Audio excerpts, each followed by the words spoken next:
All right. Midday kind of deal. This is Friday. About day 7 of all these clouds is kind of an update to how we've done through this 7 days of cloud thing. A couple days ago, we did get a little bit of sun, kind of like we're getting right now. Not really enough to do everything you want, but enough to charge the batteries and to turn the little unit on, so it's actually getting just a tiny amount of power right now. Well, 2,000 watt in the element, but how long it can run, I don't know, to be honest. It's still like 70 something degrees in here. It's not bad. No, that's not hooked up yet. But the floor is what I'm trying to get at. Is like 70 degrees. That's plenty good? I mean, is it? It'd be like a house with the air conditioner on in the summertime. That kind of temperature, the best I can describe, yo. Yeah, the panels aren't doing.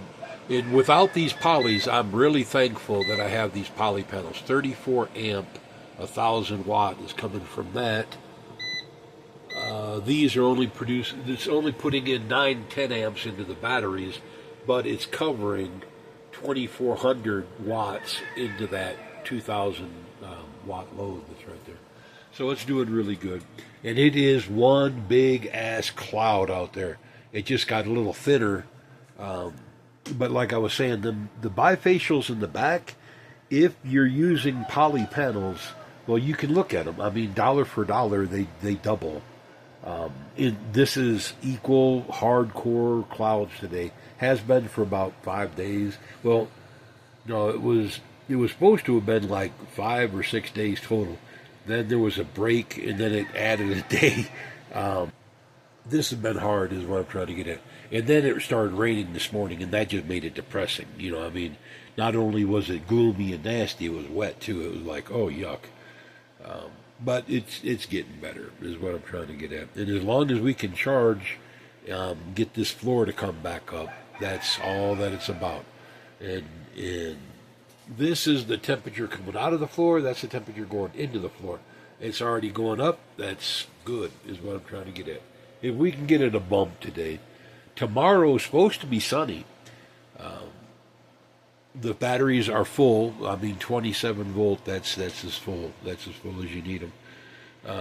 They charge all the way to 29.2, but that's like the static high end of the charge. The bulk, if the battery, the bulk is 27. That's pretty good for lithium, because I mean they're only 25.6 volt nominal. So if 27 volt is charged, is what I'm trying to say. The pumps are holding in. They're nice and cool now that I've moved this little jujube away. No, that's not hooked up yet, but it'll get there eventually one day. Yeah, we're not going to get real weird with it. We got some stuff going on in our life, y'all, in politics and in this weirdness that's here. I'm not a real big thoughts and prayers kind of person, but we do need some thoughts and prayers, is what I'm trying to get at. Like, seriously, y'all. And for all our friends abroad in Canada, Mexico, and everywhere, don't give up on us. We're not all orange-faced lunatics wearing red hats from China, beating our chest and saying we're so great. We're not all like that. But though we do have probably 40 million that would probably drink the Kool-Aid when he does ask for it, and he will.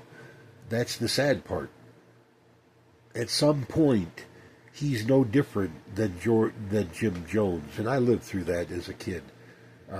He's going to ask these people to drink the Kool-Aid, to do the unthinkable, to do the unquestionable, for military troops to rise up in to do. I mean, he is going to ask the unthinkable before this is over. Just don't pretend like you're surprised when it happens. That's all I'm saying. I mean, do however you feel, led. But understand that there is going to be repercussions and there's going to be absolution, he doesn't get to do this forever. Once he stopped, then everybody that broke the law after him, to include all the servicemen that were bombing those boats outside of Venezuela, that's a fucking war crime. These people have never, there was no evidence brought against them. There has been no nothing. They weren't brought to court. Nothing. This is a fucking war crime. And I'm afraid that he's going to suck our good Navy and everybody, our military people. He's going to suck them in to being just as big of a criminal as he is. This is not a presidency, y'all. This is a crime spree of a 34-time convicted felon that is desperately trying to stay out of prison.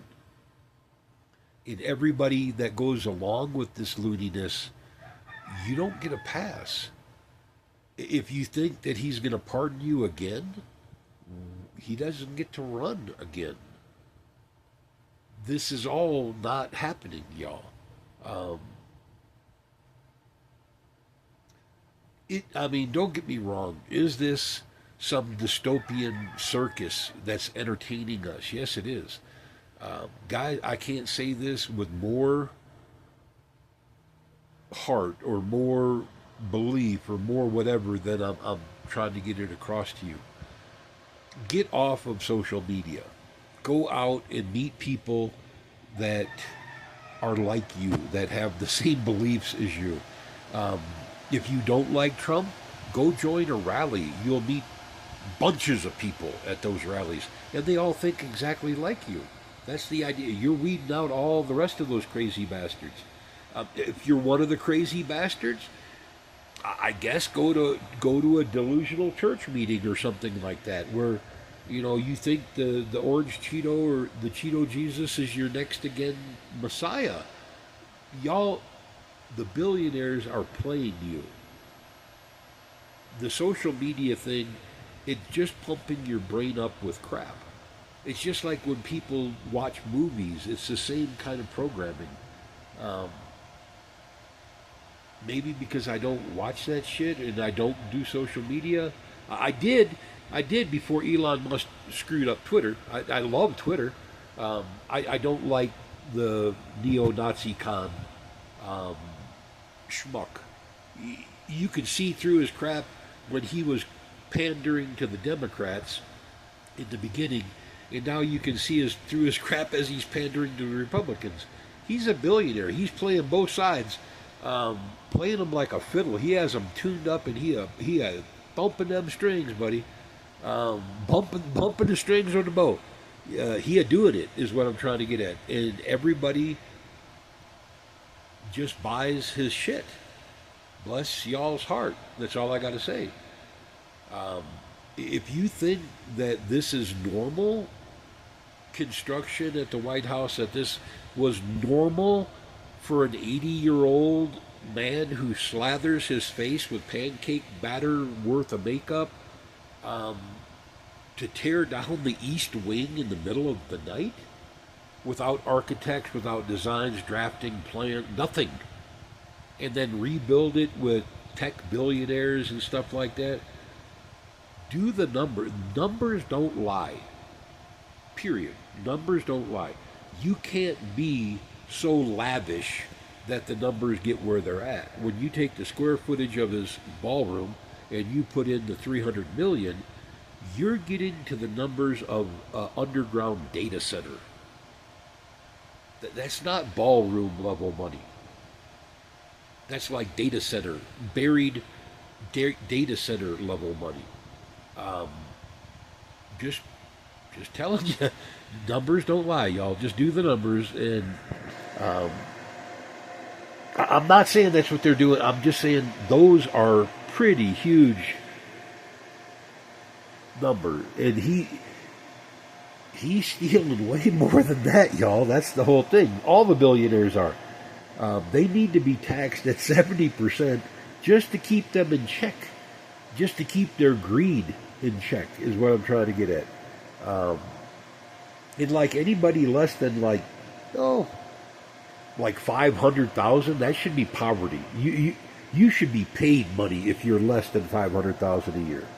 Um, and then don't even tax anybody until they get up around 500 million.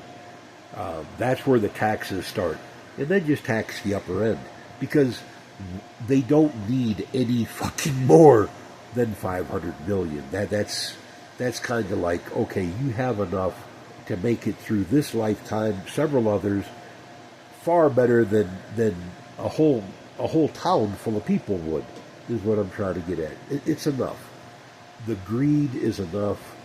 And that's what billionaireism is. It's a mental illness. It's like hoarding. If somebody was that big of a glutton, we would get them help. If somebody was that big of an addict, a drug addict, we would get them help.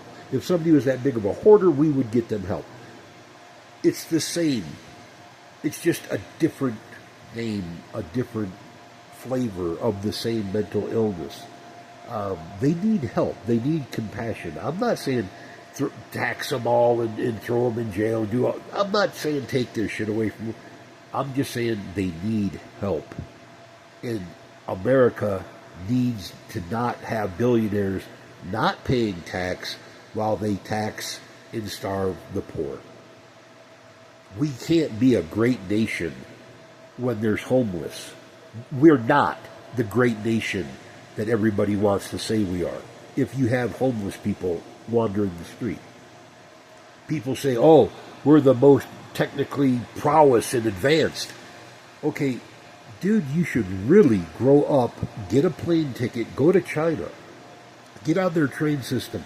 They got like 20,000 miles or more, probably a lot more by now, of high-speed rail doing like 250, 300 click an hour. We don't even have 200 miles of high-speed rail going nowhere close to 100. We're a laughing stock when it comes to manufacturing, blue water especially. We produce maybe 7 blue water ships per year in America. That's staggeringly low. I get it. You're going to have to Google that. Please do. China produces 4,000 blue water ships per year. We're not the same. The billionaires tell you capitalism is so great because it is great for them. They market that shit like it was Dole bananas. It's not good for the people that tend the crop and pick the crop and sweat and do all that. That's us. The same. It's the billionaires, y'all. They need to be taxed. They need, like, mental health issue. They need help. And we need to be a better species. We don't have much left, y'all. And I mean that wholeheartedly. With the Thwaites Glacier calving, with the several comments that are coming around, and do I believe that's what this endless circus of entertainment is about? Yeah, I do. Because the billionaires need you distracted while they rape the earth before it turns to ash and starts over again. Because that's where this planet's going to look like fucking Dune by 2060. The billionaires have sucked the life out of our planet. We've given nothing back. We can't, this is not sustainable. Period. I know that went a long way from telling you the update on the solar. But it's the truth. So take it for what you like. Take it for what it's worth. However it works for you is what I'm trying to get at. And if you're like in Arkansas and stuff like that, you might want to buy a pair of cheap strap-on ice cleats for the bottom of your boots. Just foreshadowing, okay? That's it. You might want to pick up a pair of ice cleats for your boots. Not the whole boot. I'm not saying, buy steel-studded radial Wolverines or nothing like that. Just a set of cheap strap-on metal cleats for the bottom. Um, you might thank me later, is what I'm trying to get at. But yeah, the weather system is the same. This El Nino is the same as it was. The weather pattern is the same as it was in the 80s, and that was really harsh for Arkansas. It was really harsh here too. For the snow level was crazy high. Whether or not we're going to see that, I don't know. Colorado's like 3 degrees warmer now than it was then, and that's climate change. It's not going to get cooler, y'all. In that little bitty, even though it doesn't seem like very much warming, it's kind of like the floor. It works that way. It's going to get overwhelming, like at a tipping point. It's just how it works. I don't know. I can't put it all into words. 2 tiny Category 4 head injuries. I just can't get it all into words. But it's how it works. And when it happens, it's going to happen really fast, and everybody's going to stand around going, why didn't somebody tell us? We've been telling you the same fucking story since the 80s, since I was in high school, the late 70s. It's the same freaking story. It's just now it's coming and playing out in high definition, like at fast forward. The math said it would be a little bit slower. It's much more intense than even the worst Elm Street kind of scenario, kind of deal. This is going to be bad, y'all. Take that for what you want. But for the most part, it's going to get warmer. Okay, it just when you say climate change, it just means it's going to be different. It doesn't mean that it's going to constantly do one thing or another. Just because it's a little bit warmer doesn't mean that the winters won't get more severe, because that's what will happen right until the time the AMOC, the ocean currents, reverse. When that flips, we're going to go from like the tipping point on the floor when it gets too hot. We're going to go to almost like Ice Age overnight. In the wildest part, we got fossil records that show this exact same peak that's happened over the last 400 years. This has happened before, and then there's a catastrophic failure just afterwards, except we speculate what caused the failure. We're just as high, just as intense, and it'll happen just as quick. When the AMOC reverses, that's going to be devastating to our species on this planet. When the Thwaites Glacier calves, and the way it's cracking up, it's going to bring the rest with, or the rest will follow. That's going to displace about a third of the population on the Earth overnight. That quick. No, your house prices aren't going up. I hate to tell you that. I mean, I know there was a couple people that I know, if I said that, all they would say is, well, that investments are good because, all my housing or whatever. That's fixing to crash, y'all. With Trump doing this shit with the insurance pool and the FEMA, they can't insure houses. So your premiums are going to double, like, fairly soon, because they can't go on another fiscal year the way it is. You're going to lose your houses, and the house market is going to crash, like, fairly soon. If you're looking for a house, wait a few months. You'll be able to buy it dimes on the dollar, like a year. Trump's economy is so caustic, it's so toxic, that our housing industry is going to absolutely fall flat on its face. And do I hate that? Yeah, I got kids in that business. They build houses and shit. This is not going to be good. And this is going to happen in the next year. And that's whether they replace Trump or whatever, but be careful, because what comes after Trump is even worse than Trump. We got J.D. Vance, we got Mike Johnson, we got several other of these truly reprehensible people that follow Trump in succession. I mean, getting off the Trump train is like jumping out of the frying pan into the fire. We're not in a good position. And economically, like emotionally stable as a country goes, we are in a horrible position. And then as a species, our addiction to attention, that's a whole different creature, y'all. That's like spooky. That's species ending shit right there. We can't. This is not sustainable. Like, we got to do something fairly drastic all the way around. Um, yeah, that's crazy. Well, guys, we've made it to the end. I don't want it to go anymore. If this resonated with you, hey, great. If it didn't, I hope it didn't sound like the gong bell, and definitely I hope it didn't, hit you like the fingers down the chalkboard kind of deal. And if it did, well, the struck dog yelps. The struck dog yelps. That's how they say. It is what it is. So, all right, we'll talk to you then. Bye.